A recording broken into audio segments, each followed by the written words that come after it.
Sachim Daf Pehe Amud Bet, bonjour. Il y a un passage qui nous dit L'ototsi minabait minabasar achutsa. On ne fera pas sortir de la maison le Korban Pessah à l'extérieur. Donc on est en train de manger dans une maison un Korban Pessah, on n'a pas le droit de faire sortir de la viande à l'extérieur. Ça vient nous apprendre quoi? Ça vient nous apprendre que si il y a deux maisons, dans une maison il y a un Korban, dans une autre maison il y a un autre Korban, on n'a pas le droit de faire passer d'une maison à l'autre, c'est normal. Mais maintenant on nous demande la Gemara, juste en bas de la page, ou Motsi Basar Pesach Michabura Lechabura Minayin. D'où sait-on qu'il est interdit de faire sortir d'une Chabura à une autre Chabura. Donc on a deux korbanot de Pesach qui sont mangés par deux Chaburot, deux groupes différents, mais qui sont dans la même maison. On a le droit, bien sûr. Alors maintenant, il ne faut pas faire passer de l'un à l'autre.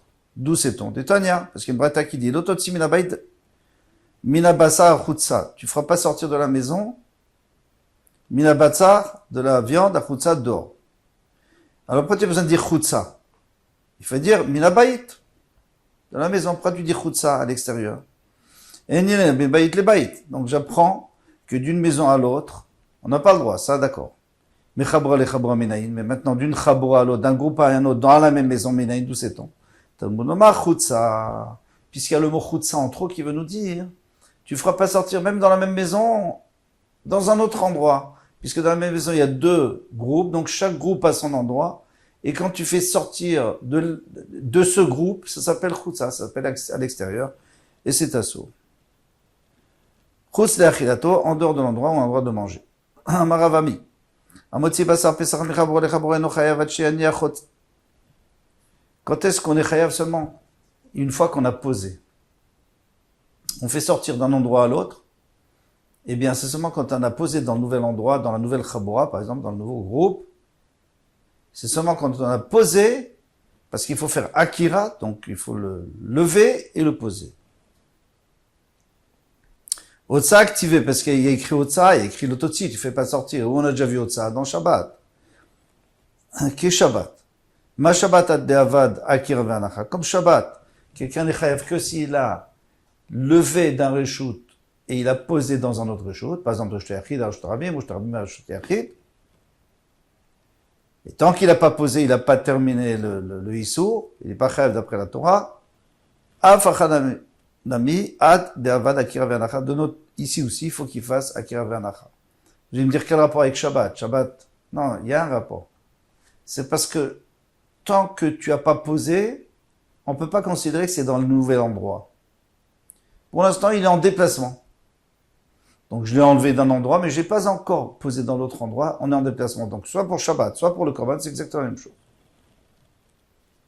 Mais tu Rav Abba bar Mamal a posé la question au sujet. Alors, il y a plusieurs corbanotes qu'on brûle carrément, et pas seulement qu'on brûle dans le Beth Amikdash, mais qu'on brûle en dehors, pas en dehors du Beth Amikdash, en dehors du Beth Amikdash, en dehors des Yerushalayim.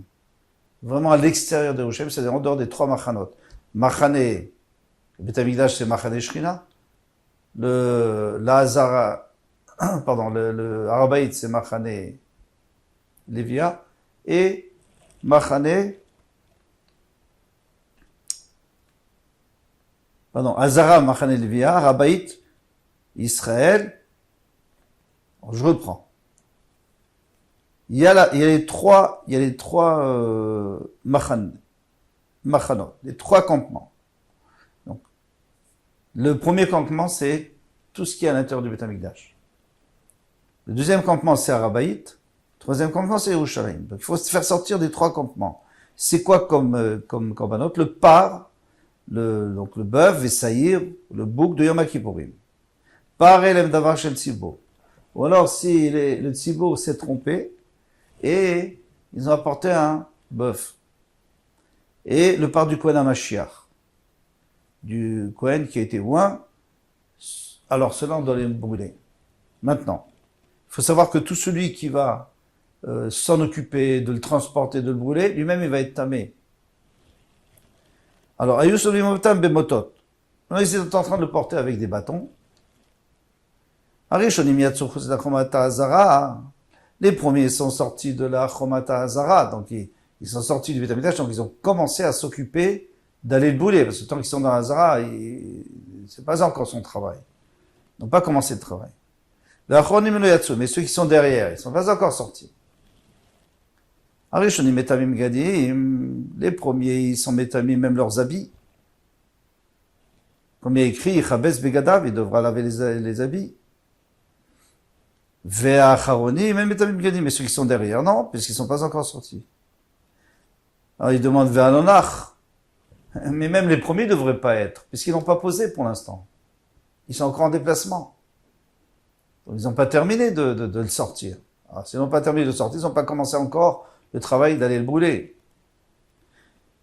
La Gemara répond, où motive là, lui il a posé cette question. Rabbi Abba Mamal, lui-même il a donné la réponse. Benigrarim. On parle d'un cas où on le traîne par terre, donc en réalité il est tout le temps posé. À chaque pas il est posé. Cette fois tu rajoutes que on n'est pas obligé de traîner, on traîne pas vraiment, mais tant que c'est dans les 3 tfachim de la terre, ça s'appelle posé par terre. Donc chaque pas, c'est considéré comme c'est posé. Donc c'est pour ça qu'ils sont mis dès qu'ils sont sortis.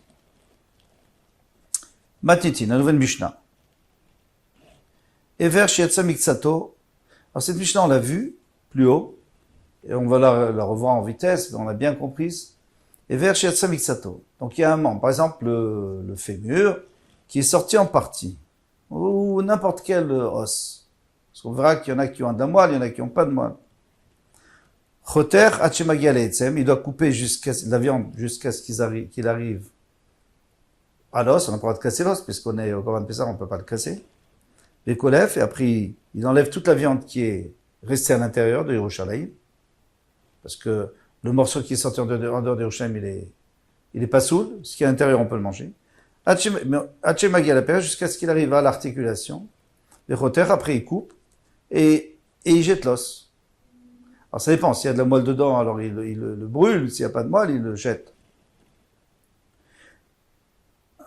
Mais si c'était d'autres corbanotes qui sont pas Corban Pessah, Kotses, Bekovpitz, dans ce cas-là, il couperait avec une hachette, Shenbo Mishum Shuratetzem, parce qu'il n'y a pas d'interdiction de couper, et il mangerait tout ce qui est à l'intérieur, et tout ce qui est à l'extérieur, il ne mangerait pas. On avait expliqué que pourquoi c'était pas Mekabel Touma, puisque ce qui est sorti d'après les Chachamim, mais c'est devenu Tamé. Donc ça devrait rendre Tamé. Ce qui était à l'intérieur, on avait parlé de Toumat Starim, etc. On ne va pas revenir là-dessus. Mina Agav Elifni. Maintenant, on parle d'autre chose. C'est-à-dire, on parle aussi de sortir de Yerushalayim, ou du Beit HaMikdash. Attention, tout ce qu'on va dire là, dans la Gemara qui arrive, ça sera soit celui qui fait sortir Kodashim Kalim, donc le Pessah, les Shlamim de Yerushalayim, soit quelqu'un qui fait sortir les Kodesh Kodashim de la Hazara. Alors, mina agav elifnim kelifnim. Mina agav elachutz kelachutz. Alors, qu'est-ce que c'est qu'agav? Alors, on a les murailles. Dans la muraille, on a une porte. Alors, la porte, elle prend pas toute l'épaisseur de la muraille. Donc, il y a une partie de la muraille qui est vide. Maintenant, disons que la porte, elle est à l'extérieur. Elle est juste à l'extérieur de la muraille. Donc, il y a toute l'épaisseur de la muraille. Ça fait partie de l'intérieur ou pas? C'est ça le problème. Si quelqu'un sort le korban, il le fait sortir. Alors, qu'est-ce qu'on dit? Mina agav elifnim kelifnim. À partir de l'intérieur, c'est-à-dire vraiment l'intérieur de la muraille, c'est-à-dire que, sous-entendu, si je rentre dans l'embrasure de la porte, c'est déjà tamé. Mina agav elifnim kelifnim, mina agav elachutz kelachutz. Et à l'extérieur, c'est kelachutz. Alors, on verra qu'il y a une contradiction, parce qu'au début, tu me dis, tu me dis à partir de l'intérieur de la choma, c'est-à-dire ce qui est parallèle à l'intérieur, c'est l'intérieur, ce qui est parallèle à l'extérieur, c'est l'extérieur, et le milieu de la porte, c'est quoi? L'embrasure de la porte, c'est quoi? On ne sait pas. Maintenant, il y a un autre din encore. Les fenêtres et l'épaisseur de la choma, kilifnim. C'est comme l'intérieur. C'est quoi les fenêtres? Il y a des fenêtres. Dans les fenêtres, il y a aussi des trous dans la muraille. Et et maintenant, la muraille elle-même, c'est-à-dire sur la muraille. Si on pose sur la muraille, qu'est-ce qui se passe? C'est l'extérieur ou l'intérieur? Amar Yehuda Amarav Vechen et Tfila. Rav Yehuda dit que c'est le même din pour la Tfila. Par exemple, quelqu'un qui serait en train, qui voudrait s'associer à un minyan, nous dit Rashi, il voudrait s'associer à un minyan. Alors, s'il est à l'intérieur de l'embrasure de la porte, eh bien, il peut participer au minyan. S'il est à l'extérieur, et il peut pas participer au minyan. Au plus gars de Rabbi Shimon ben Levi, et il n'est pas d'accord avec Rabbi Shimon ben Levi, il dit à Rabbi Shimon ben Levi, afil mechitza shel barzel, et nam seket ben Israël et aviem sheba shamay. Même une muraille en métal, elle peut pas séparer l'Israël et aviem sheba shamay. Donc, sous-entendu, même si la personne, celui qui veut compléter minyan, le 10e, il est complètement dehors et il y a un mur entre lui et le Beit Knesset, il peut encore participer au minyan. Ça, c'est ce qu'on pourrait comprendre du pshat de Rashi. Et Tosfot n'est pas du tout d'accord avec ça, parce qu'il a dit, puisque la halacha, c'est comme Rabbi Shimon ben Levi. Alors, c'est sûr qu'on ne parle pas de quelqu'un qui veut compléter minyan, parce que quelqu'un qui veut compléter minyan, tout le monde est d'accord que s'il est en dehors s'il est derrière un mur, il ne peut pas compléter, c'est évident. Alors, Tosfot, il veut dire qu'ici, on parle de faire partie des prières béminyan. Tu veux répondre à la Gdusha, participer au minyan, mais il y a déjà 10 à l'intérieur. Bon, en tous les cas, on voit que quelqu'un qui est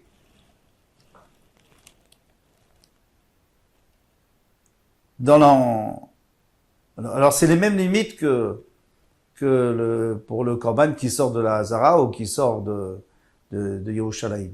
Alors ça veut dire quoi? Ça veut dire que comme on comprendra la Mishnah, on l'a toujours pas comprise pour l'instant, qu'est-ce qui se passe au milieu? Puisque tout ce qui est parallèle à l'intérieur, c'est l'intérieur. Tout ce qui est parallèle à l'extérieur, c'est l'extérieur. Et l'embrasure de la porte, c'est quoi? On sait pas pour l'instant, c'est une stira. D'après, si on regarde le début, donc ça serait l'extérieur. Si on regarde la fin, ça serait l'intérieur. La même chose pour la tefila, on verra. Hagufa kashia, la Gemara demande. C'est une kushia, tu es en contradiction. Amra, tu as dit minaga fait defnim kelifnim. À partir du moment où tu es à l'intérieur parallèle à l'intérieur de la muraille, ça s'appelle l'intérieur. Ah, gafatzmo, qui est la fousse, donc l'embrasure de la porte, c'est considéré comme l'extérieur. Soit pour la tfila, soit pour le korban. Et ma sefa, on va voir la sefa, mina agav et la chutz, qui est la chutz. Si c'est à l'extérieur, parallèle à l'extérieur, c'est comme l'extérieur. Agaf atzmo kelifnim. Mais si c'était le agaf lui-même, si c'était l'épaisseur, donc l'embrasure de la porte, ça serait comme l'intérieur. Ça ne voit pas du tout.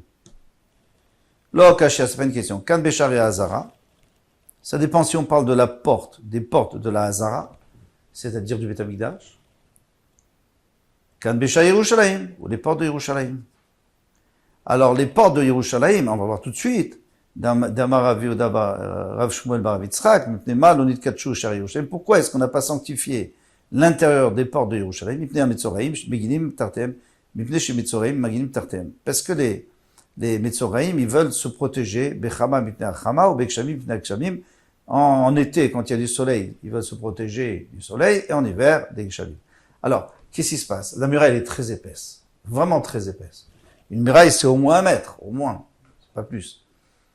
Et donc, il y a la porte, et sur la porte, il y a le mashkov, donc, ils viennent se protéger en dessous.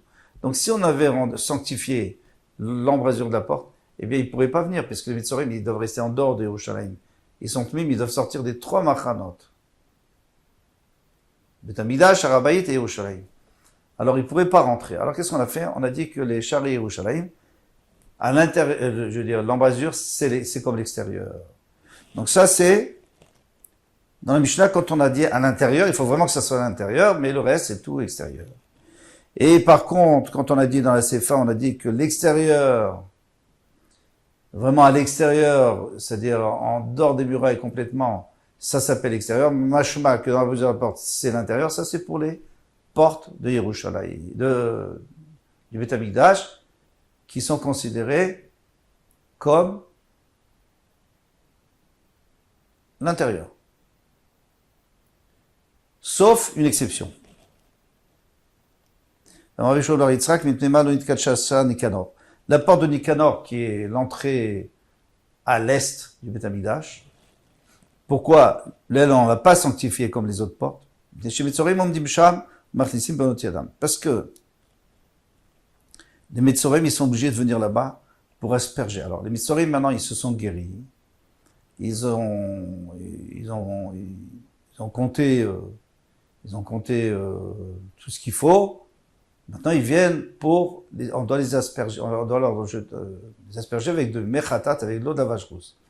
Le problème, c'est que l'eau d'Avajrous, on peut pas la sortir. On peut pas la sortir de la Zara, donc ils devraient rentrer dans la Zara. Mais ils n'ont pas rentré parce que pour l'instant, ils sont pas tout à fait théories, ils sont allés au mikvé, mais ils n'ont pas encore eu de kapara, donc ils peuvent pas rentrer. Alors qu'est-ce qu'ils font?